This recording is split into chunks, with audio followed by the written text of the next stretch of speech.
শওকত মোল্লা গ্রেপ্তার।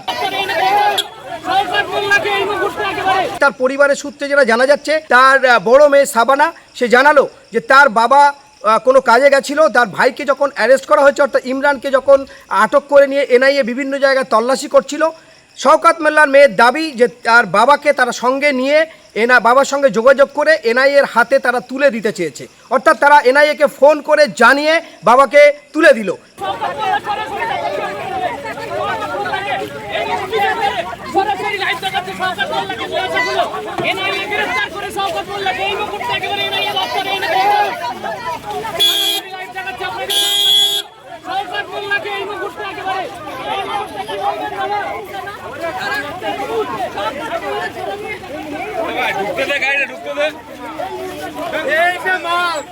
বাচ্চা ওকে মার মার শালা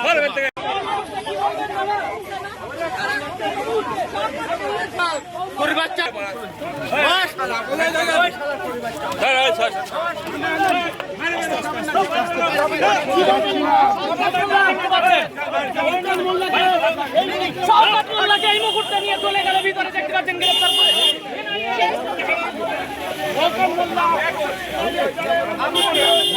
প্রোপাগান্ডা ছড়ালো মিডিয়া, তারা বললো বাংলাদেশে চলে গেছে। সত্যি ভাবতে অবাক লাগে, কোনো কোনো জায়গায় কোনো কোনো মিডিয়া বলছে তারা যেন আগেই জেনে গেছে যে বাইকে করে বাংলাদেশে পালাচ্ছিল, বাইকে উড়ে বাংলাদেশে পালাচ্ছিল।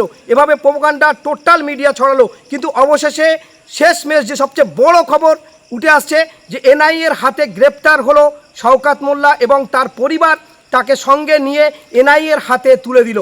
শওকত মোল্লা কিন্তু একেবারে এনআইএর হাতে গ্রেপ্তার হলো এবং শওকত মোল্লাকে সেখান থেকে তারা এনআইএর হাতে গ্রেপ্তার করে তারা নিয়ে যায়। এবং তো সবচেয়ে বড় খবর যেটা, শওকত মোল্লা গ্রেপ্তার। যেভাবে প্রোপাগান্ডা ছড়ালো, কোথাও চুনাখালীর মতো একটি জায়গায় গিয়ে মাদ্রাসায় তল্লাশি করলো এবং সেখানে বললো এখান থেকে শওকত মোল্লা পালাচ্ছিল, একটি মাদ্রাসার নামও বারবার জড়িয়ে দিচ্ছিল এক শ্রেণীর মানে প্রোপাগান্ডাকারী মিডিয়া। তাই আপনাদের কাছে অনুরোধ করব যে কোনো বিদ্বেষ ছড়াবেন না, যারা অপরাধী তারা অবশ্যই অপরাধী, তাদেরকে সাজা দেওয়ার দায়িত্ব ভারত সরকারের, আইনের। কিন্তু এনআইএ বড়সড় সাফল্য বলা যেতে পারে এবং এনআইএ কিন্তু শওকত মোল্লাকে তার গ্রেপ্তার করেছে এবং তার পরিবার কিন্তু তুলে দিয়েছে এনআইএর হাতে।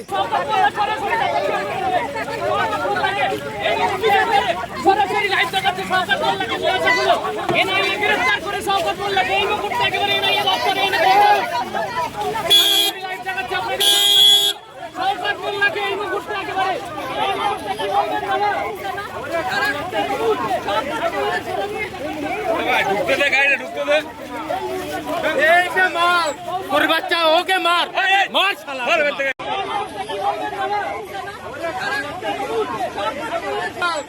বাচ্চা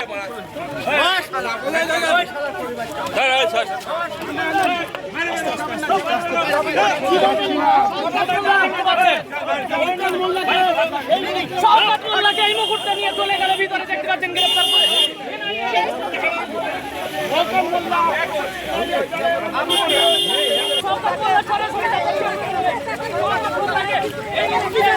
সরাসরি লাইভ দেখাচ্ছে শওকত মোল্লাকে এনআইএ গ্রেফতার করে শওকত মোল্লাকে এই মুহূর্তে একেবারে এনআইএ দপ্তরে এনে লাইভ দেখাচ্ছে আপনাদের শওকত মোল্লাকে এই মুহূর্তে একেবারে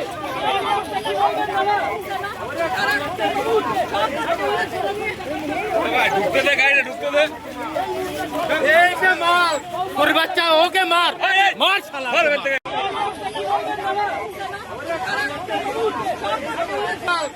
বাচ্চা